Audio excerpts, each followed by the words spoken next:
I'm the scat man.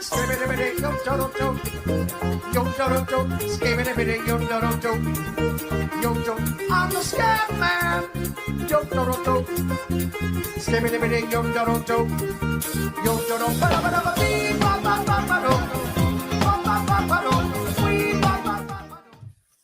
It's Thursday, a day away from the trade deadline, a day you are absolutely circling on the map for Carlo Colaiacovo, the busiest working day of his career. I'm Josh Ingles. He's Carlo Colaiacovo. This is NHL Puck Props presented by Sports Interaction. Good day to everybody there, to the pumpers in the chat. Good day, good night. Last night, Hannafin assist, plus 150 check. Donato point, shot on goals, 2, plus 130 check. Low Rob Thomas Magic, St. Louis team total over 2.5 shootout winner. That was minus 115. And the Rangers money line sold us. Almost Got that one. We got Ovid. We did. We got Ovid. We did. Yeah. All right. Boys are booming in the chat. We got a big day today. We're starting late. Before everyone get going, do that thing that we exchange. Free content for a like, a comment, subscribe. That's all you got to do over on that side.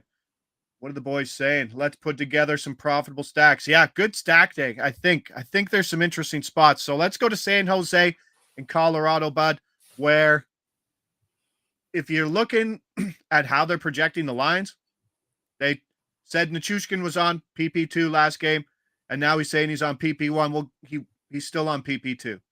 They had that late goal versus Pittsburgh from Middlestat. I think McKinnon was still on. It was like 1:30 into the power play. So I think there's a good stack here with him and Middlestat on the second line, plus 230. Ooh. Now, each have 2 points and 3 since Val returned. Middlestat's not a great player, but he's a much better player with Val Nichushkin on his wing. Have you seen the splits of what Colorado is with Val and without Val? I would imagine it's pretty significant because he's an important piece to their success versus when he's not in, and he's a big hole to fill. That's for sure. This year, they are 17-7 straight up with him.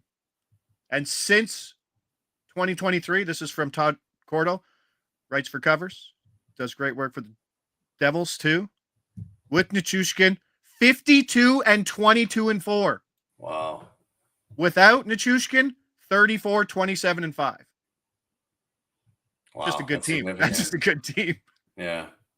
Well, hopefully he can stay with the team and not get himself into off-ice trouble again. Hate seeing that happen to guys. 100%, especially relapses. I like not a relapse, but like repeat issues going back to it. Obviously, some struggles there.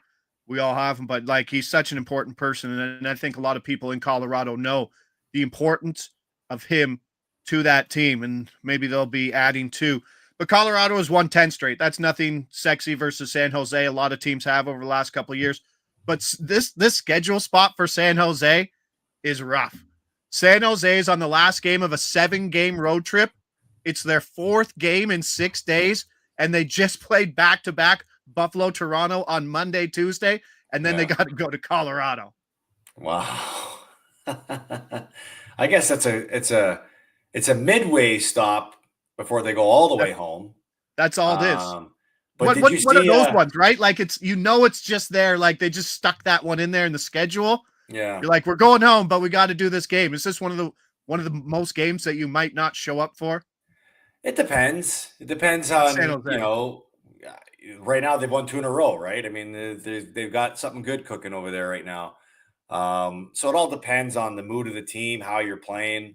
I think normally being on the road for a team like San Jose isn't as dragging as it may seem for others because they have a lot of young guys that are probably single, not married, don't have kids, and they can handle it a lot better than guys that are away from their families a lot more, right? So I don't think people pay enough attention to that, but it's easier to be on the road as a single guy where you don't have responsibilities at home or even just people at home that you miss and want to be closer to. So, but did you see that story that came out of San Jose after the Buffalo game where it was Will Smith basically made a deal with his line mates saying that if we all score in the same game, we're having a sleepover together.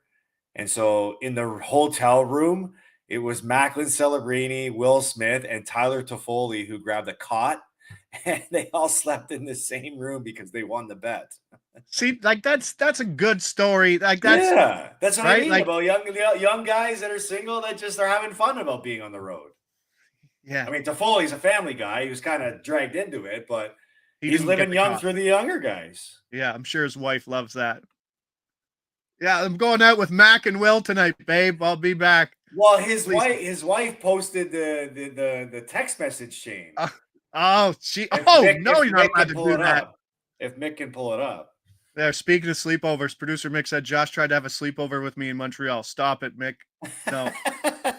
I wanted you to sleep in the chair. That's what it is. Nice. Good morning, grade A fantasy. Nice. No, I do love San Jose, but I think this one could just go one-sided here. Colorado kind of played a tight game versus Pittsburgh, but this one could be loose. I like this.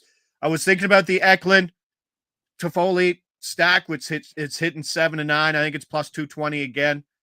I think we have Wenberg points. He's centering that line, but he's PP2. There's a lot of good things in terms of points for this game. I like it a lot. Next one. A lot. Columbus, Florida. Florida, minus 270 favorite on the money line. Total sitting at 6. Return of the Mackey. Let's go. Mackey Samoskevich. Yes. It's an ah. The O is an ah, not an O. You love this guy lately, eh?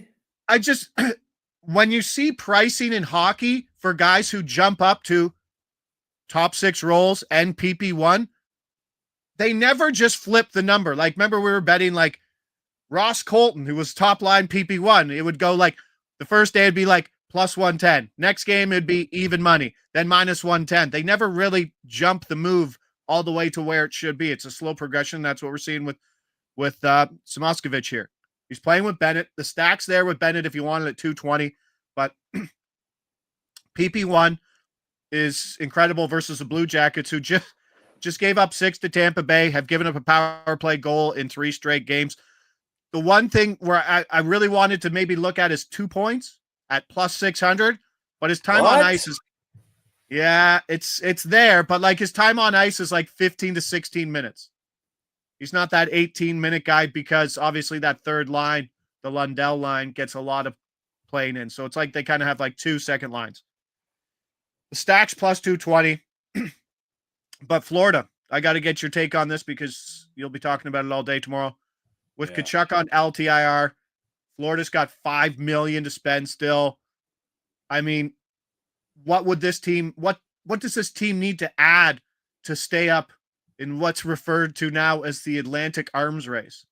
Yeah, I don't know. Like if they add, it's probably Mackey, who's probably not on that second line, right? Yeah. Well, there's a spicy rumor going around that they might jump in on the Mikko Rantanen sweepstakes. And because they've got a ton of cap space, right? And if they've committed to being all in, they go out and get Seth Jones, you will get Rantanen, and then you get Matthew Tkachuk back for the playoffs. Whew. What that team could look like. I think Florida is definitely, with the Seth Jones move, they've committed themselves to take another run at this. I think they're looking at all options. Anything that could help make their team deeper and better, they're going to look at. And so, you kind of wonder with the move that Tampa made yesterday, the move that Florida made, if there's a response move made with the same significance with the Toronto Maple Leafs. But I mean, I think AK pointed this out to me this morning. There's 26 of 32 teams that are within reach of the playoffs or within 6 points or 4 points of a playoff spot. So sellers are licking their chops, bud. Yeah, but how much selling is there, right? I mean, how many players can you pluck from those 6 teams? Now, we did see a weird trade yesterday where Michael Bunting. We saw 2 teams that are described as sellers become buyers. So I don't know how this whole thing's going to play out, but this Florida situation is a very intriguing one. And you kind of wonder the same thing right now with the New Jersey Devils, who lost Jack Hughes yesterday. By the way, the Devils to miss the playoffs is like plus 850. I tweeted about it 2 days ago. Like, because there was no injury news on Jack Hughes, right? Like, it was so funny. Yeah. They had so many days off, and nothing came out. You're like, oh, it's bad. It's bad. And before the news came out, they were 12-1 to not make the playoffs. Yeah. And it was tight. And that number is certainly gone. So if anybody saw that, I know some people bet it, but it's long gone. Dougie Hamilton banged up now too. Yeah. Their bottom 9 is pretty awful. Right? When you still have New Jersey. Oh, yeah. Right? Like that's Heischer, Meyer, Nosen. Who else? Who am I missing? Oh, but no, it gets super ugly after that. Be interesting to see if they actually do buy, because I don't like it. Any chance to CBG makes a move? Yeah, I think there is.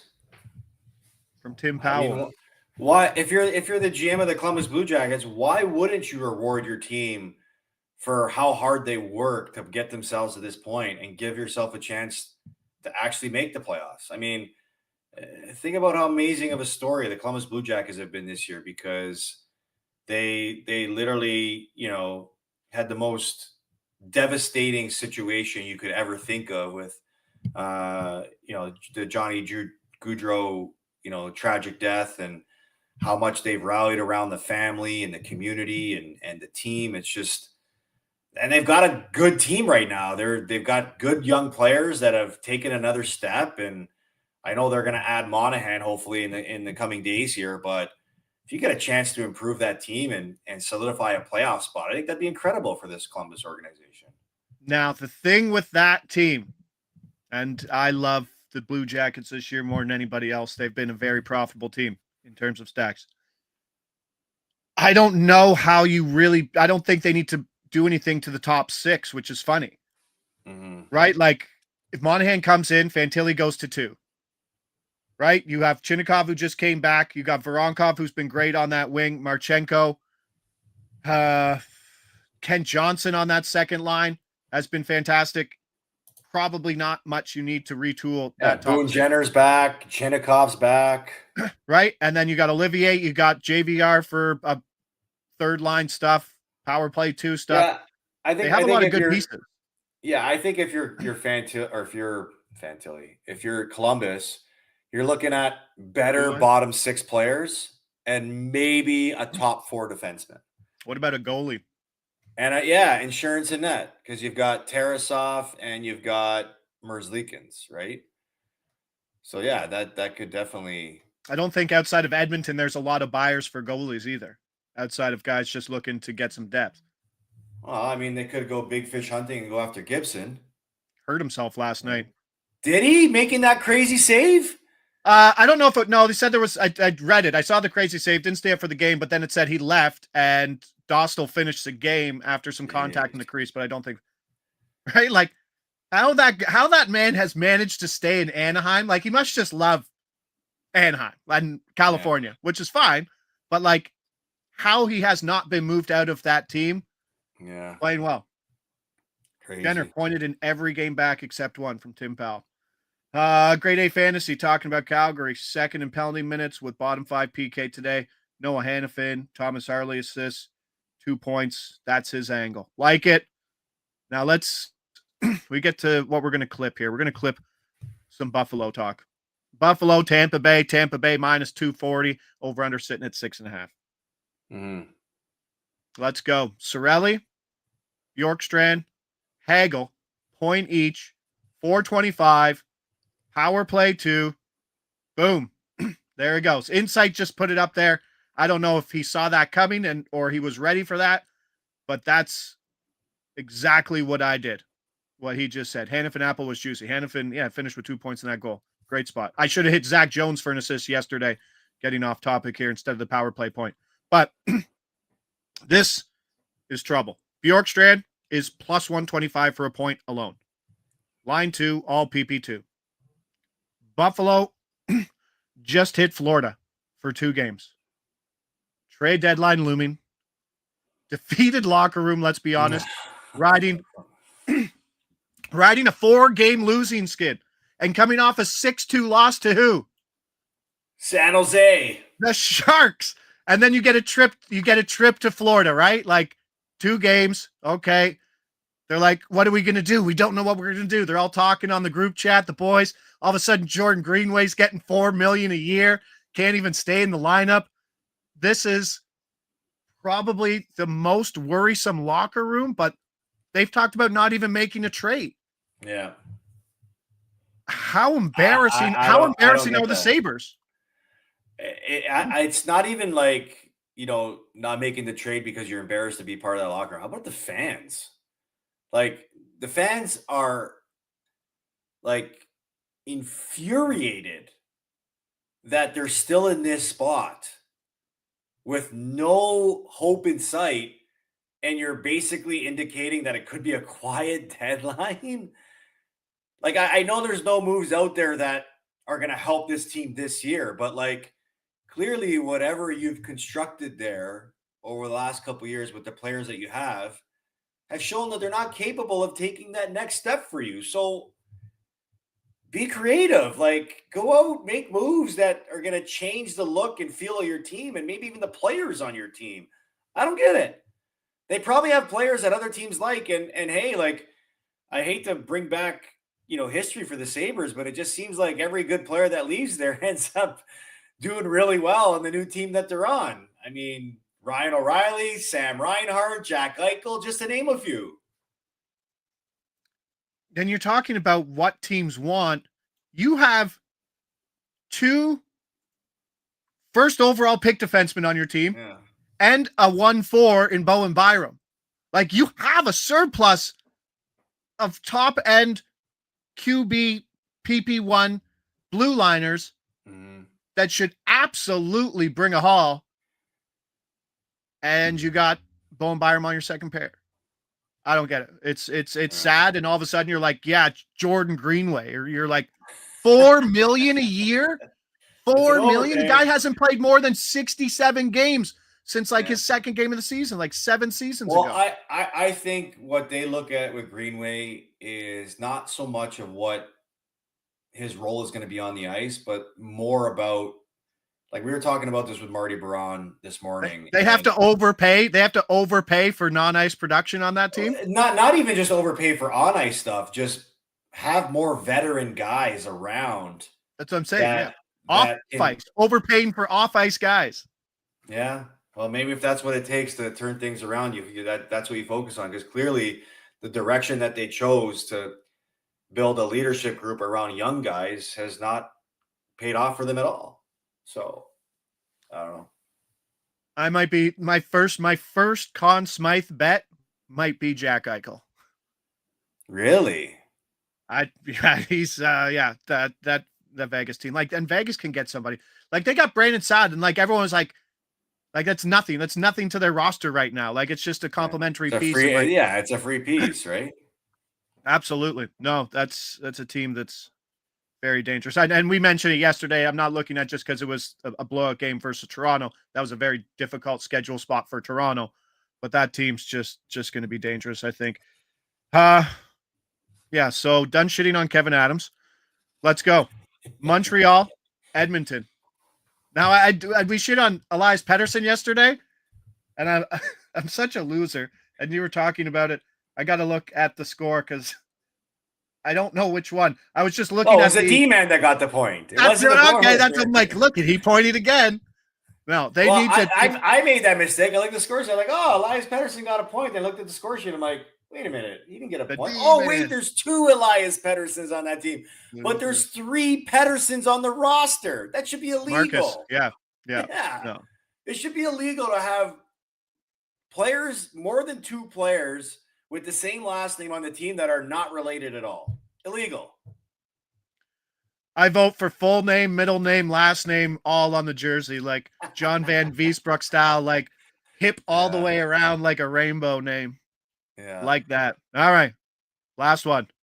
Montreal, Edmonton. Edmonton minus 250. We're seeing a lot of these minus 250 money line ranges at home. Over under 6.5. And guess what? We're going on the dog side, and Suzuki and Caulfield point each plus 135. Both players are hot right now. 5-game point streaks for each of them. Skinner searching for his first win since February 4th. Ooh. 0-3, 4.55 goals against since over his last 5 outings. Edmonton 1-5 straight up since the restart. Outscored 28-15. 33% of their goals have been on the power play. Suzuki. You want to talk about a man angry about not going to the Four Nations?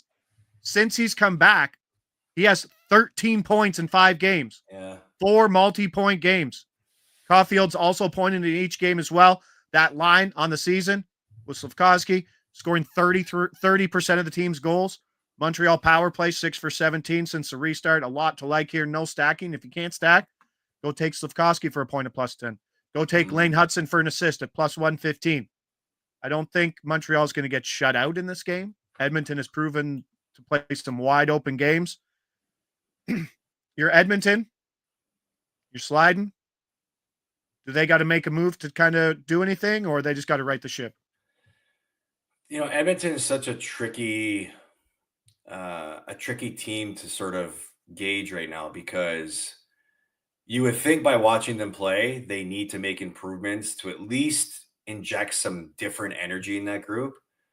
But you could also look at this team and say, this is a team that just doesn't care about playing hockey right now, because they know they're going to be in the playoffs. And once the playoffs ramps up, it's almost like they've just been waiting to get back to the playoffs because of how hard it was to experience that type of defeat in Game 7 of the Stanley Cup Finals.